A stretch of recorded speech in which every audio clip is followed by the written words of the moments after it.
I think that's enough snaps for one day. Well, hello there, friends. We've got a big fucking box to deal with today. What is up, everybody? Darkside Rob here. Good to see all of you. So we got a fun thing to deal with on today's video vlog, Robservation, what is vlog, this thing that I'm doing here today.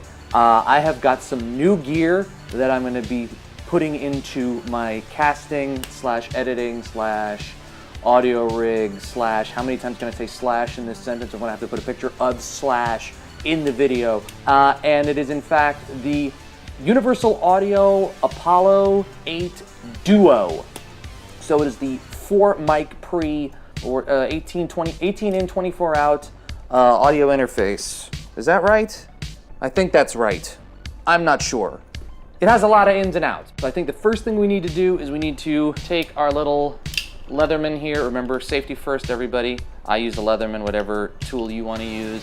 It's up to you. But let's get our Leathermans out and open up this box and see what is inside this sucker, because I gotta tell you, I am excited to get this thing up and running. Without further ado, let's take this thing over to the table and open up the box. All right, so here we are with the box. I tend to order all of my gear from Sweetwater because I think they are amazing with their customer service, with how they get stuff here. They get stuff shipped in a good box, in good quality, in good packaging. If you want to check them out, sweetwater.com. Like I said, I've been ordering from them for years. I really think they are some of the best at delivering audio equipment, both on a good schedule and in good working condition. So with that, let's so they tend to put this on, they tend to put this up here to let you know which side is up, which is very helpful, because the one thing that's always annoying is if you open this shit up and all of a sudden, you know, you find out that the damn thing's upside down. That never works out so great. Make sure I don't cut myself. All right, great. So let's open this thing up. Okay, so normally when you open up stuff from Sweetwater, you're gonna notice right off the bat, they give you candies because the company is called Sweetwater. It's always a cute thing, but we're gonna deal with that later. Second thing, they give you a wonderful thank you sheet. We'll deal with that later. Here we go, the reveal. There she is. The Apollo 8. Thunderbolt interface with real-time UAD processing. How sexy is that? Let's open her up. All right, so first thing first, let's get this out of the box. So just be careful when you take it out. You don't want to drop it. Okay, but you do want to drop the box exactly like I did. That's actually, dropping the box that way is the official way to get this thing out. All right, so here is the box. Let's crack this thing open, what do you say? All right, here we are. God, it's packaged like something Apple would make.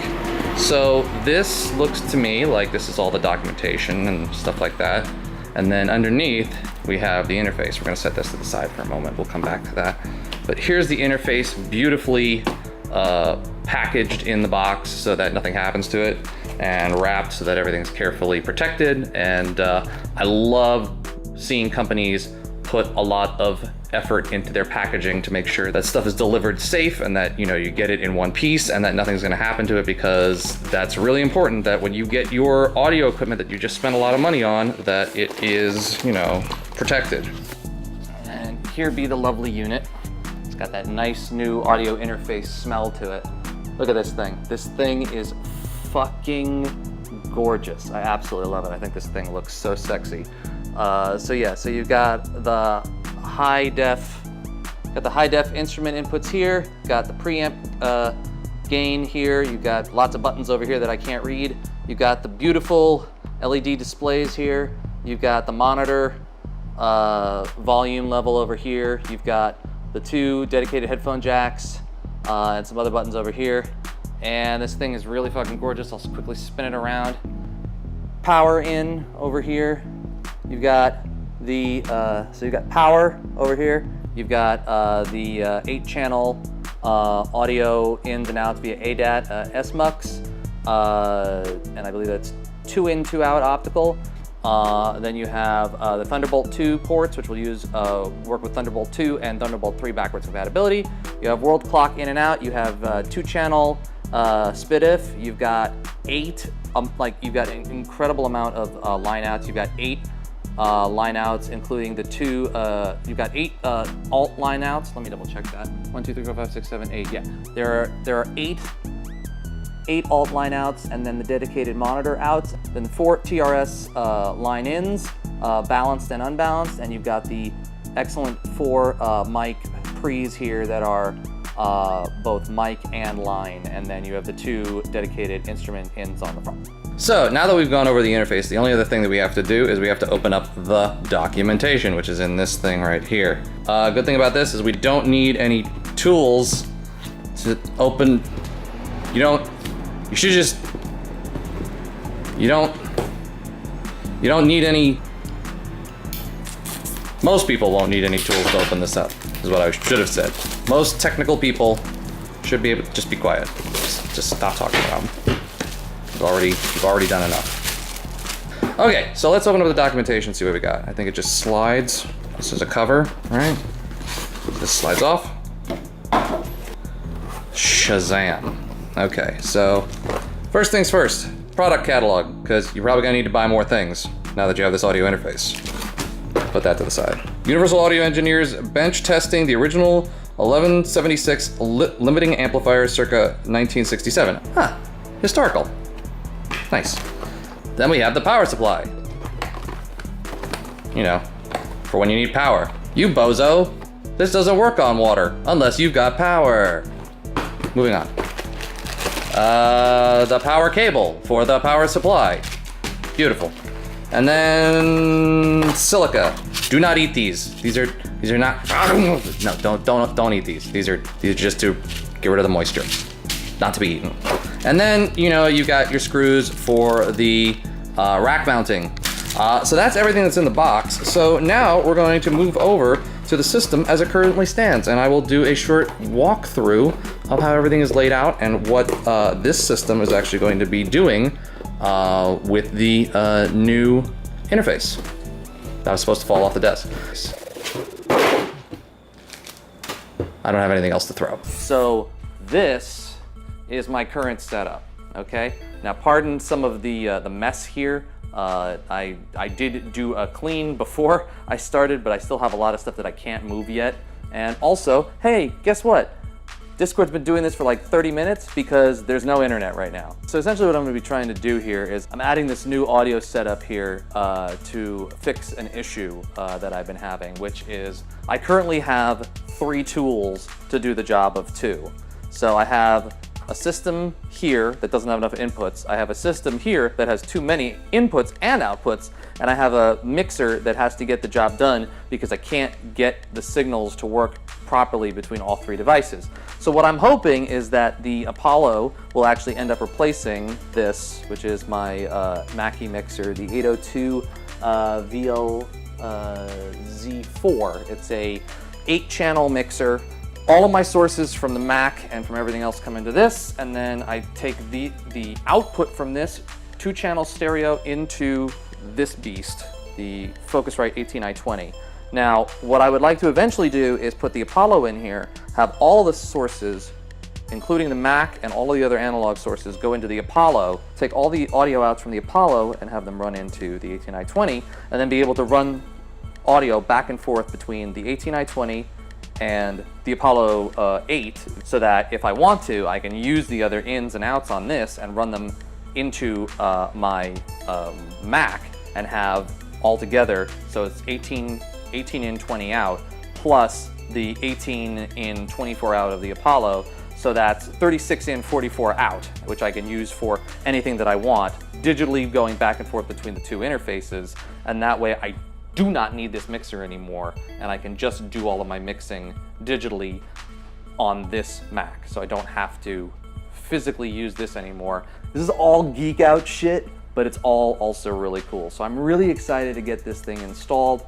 It's gonna be a bit of a headache to do it. I'm gonna show you guys, I'm gonna just break down some of the system, and while I'm breaking it down, it's gonna be a bit of a nightmare, but we're gonna do it together, boys and girls. We're gonna install this thing, we're gonna get it hooked up, and hopefully when it's all done, it will sound beautiful. So with that, let's get down to business. Okay, so, there, hi. Okay, so I have the computer behind me. I have my camera hanging off of the door of my kitchen.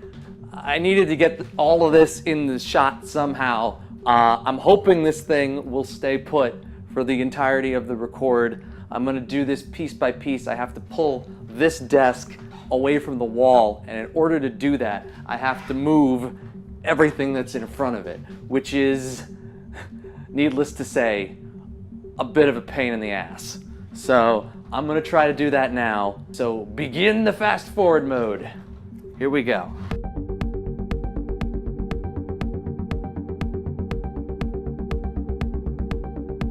My whole thought with this setup was to try to make each part of it modular so that I could move pieces away to get further back to what I need to install or change or modify. Oh, also,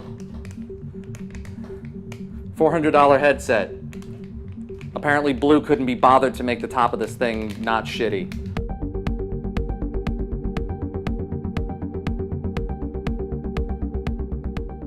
I've been saying for a while that I need to add more stuff to the kill switches or get a modular kill switch in here so I can just turn everything on and off.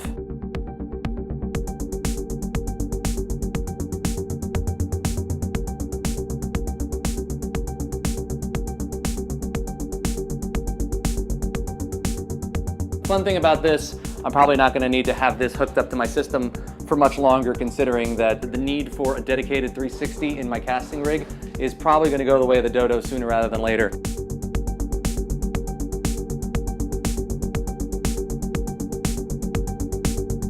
I know Vizio has a bad rap for its like stuff with, you know, spying on people, but I really do love this monitor.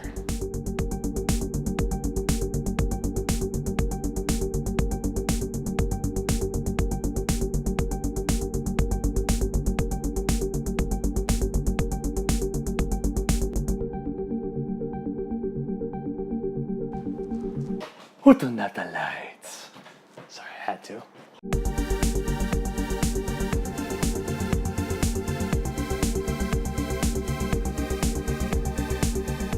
I thought I broke my lamp for a second. I didn't. Also, I don't know what this is part of. Again, throwing things. Also, fiber optic cable. We're gonna need this. And hard part over. I'm taking this thing off the wall because it's scaring me.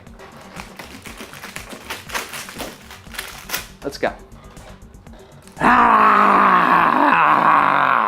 I win, tape lose. Time to dust. Yeah.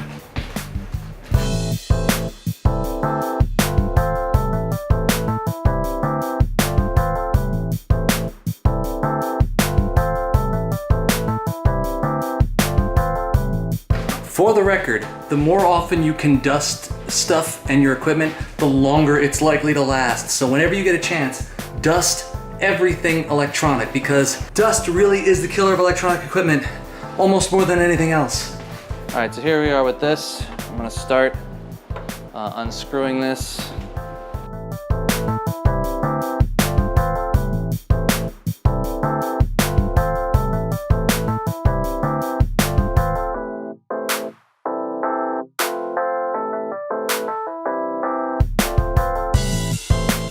And for those of you who are curious what kind of desk this is, it's a very good question, and I wish I remembered the name of it.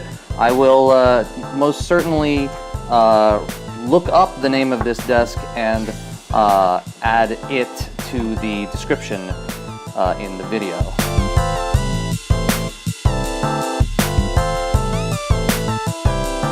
But there we go. So we've successfully moved this piece down to the lower level. It's sturdy, it's solid, it's not going anywhere. Don't bang your audio equipment, but yeah. All right, so the next step in the process is we gotta get this beastie. Now we gotta get this beast into the slot directly above the Focusrite. I'll get this thing installed and put it into the system and rewire everything. I'm not gonna film all of that because there's just not enough time on the camera. I'm running out of minutes as it is, I have like 51 minutes left of footage on this thing. For anybody who's wondering why this doesn't have a lampshade over it, I can't remember words right now. There's no lampshade on this right now because I was using this as an extra light when I was pointing the camera this way. But yeah, so everything's a little bit hectic, but we're gonna get everything put back into this system. It's gonna be beautiful. We're gonna be able to do some awesome stuff with it, and everything will hopefully be up and running in a little bit. Okay, so here we are. We've been able to move the Focusrite down 2 steps, and we're gonna put the Apollo right above it. Now the nice thing about this is that because the Focusrite is in there steady, it's not gonna go anywhere. I can just slide this in there, and this should just sit right on top of it, flush with it.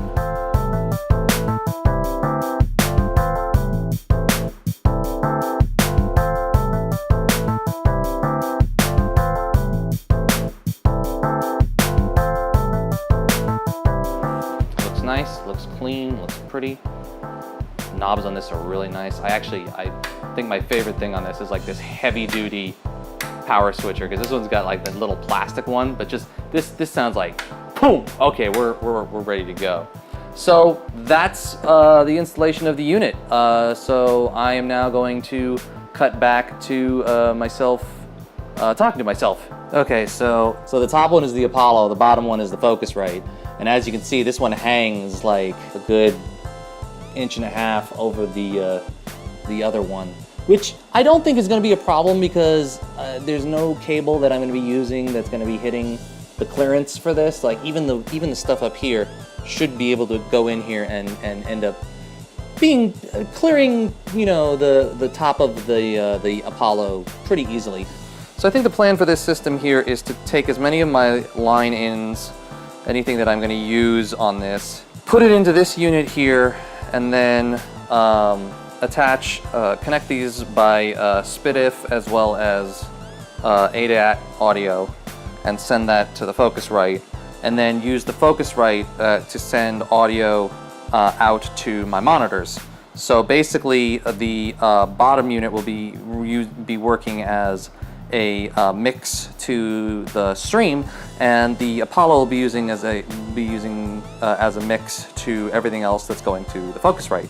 So essentially, these are both going to be audio ins and mixers, so that I don't have to have a dedicated mixer on my desk. So yeah, so the hope is that will cut down on the amount of clutter on everything and make all this look really nice. All right, let me get back to work. All right, so we're pretty much at the final stretch here. I've switched my hat. Everything is installed as far as the Apollo is concerned. I have this camera hooked up to the wall, and now I just gotta get everything back up on the desk and everything wired in and hooked up, and then move everything back over to the wall, and we should be good to go. So let's get started with the time lapse. All right.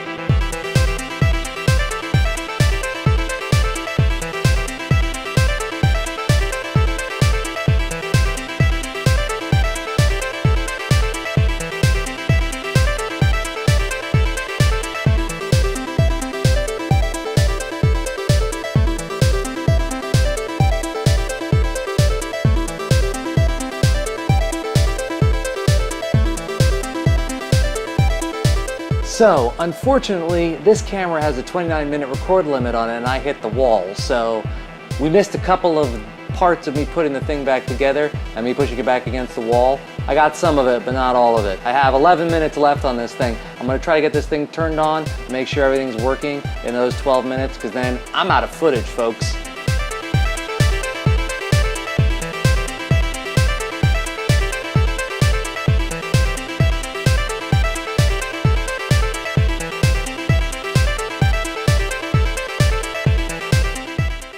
Last piece of the puzzle. Well, last 2 pieces of the puzzle.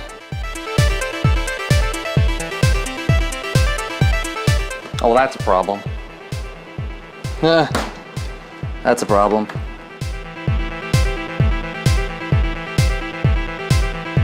Don't try this at home, kids, even though I technically am at home.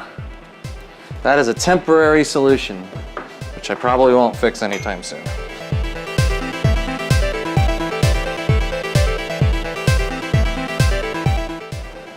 5 minutes. Don't try that at home. And I think we're good. Everything's installed and everything's back where it's supposed to be.